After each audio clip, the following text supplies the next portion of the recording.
Greetings, adventurers. This is DM Kurt. I'll be getting into the fantasy role-playing game stuff in my next video, hopefully. But what happened today is me and my co-writer were working on our sci-fi role-playing game, and we tested personal combat between two characters. Laser pistols and laser rifles, and slug throwing guns and uh, axes and stuff. And we tested ship-to-ship combat using capital ships.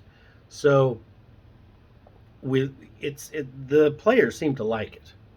So what you do is you have the players as the bridge crew of a major vessel of some kind, and everybody has a position, and every position has a task. So initiative is rolled.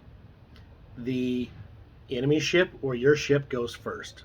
If it's your ship, the captain rolls a leadership check. And if you're outnumbered, it's a higher difficulty, but they roll a leadership check. And if they inspire the crew, then for the rest of the round, the crew all has advantage on all of their rolls. That is, they get to roll their d20 twice, pick the best. Next up, the weapons officer. They fire the ship's weapons at the enemy ship. Roll to hit, damage is done, and the enemy gets to kind of soak a little of that damage into their energy fields. So not all of it will go through.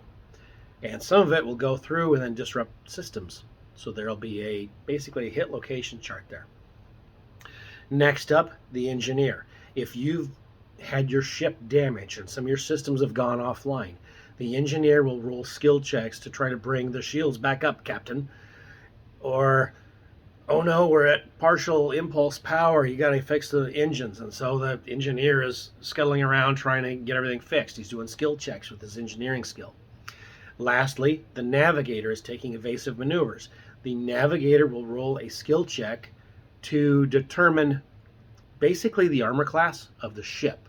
The ship will have a maneuverability factor, plus the navigator's skill, plus the navigator's die roll. That is the target number the enemy has to use to shoot at you. Then, after your turn, they take their turn, and it flips back and forth. It seemed to work.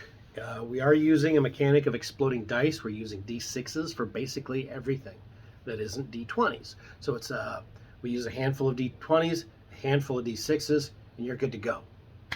Well, the D6s, if you roll a 6, you get to throw an additional D6. If that's also a 6, you get to throw an additional D6, etc., till that stops. And what we're finding is we don't need critical hits. The exploding dice take care of the critical hit factor for you. And it can come at any time from any hit from anybody. That was kind of an exciting mechanic, and I'm glad we used it. We have character sheets for the characters. We also made a character sheet for the ship.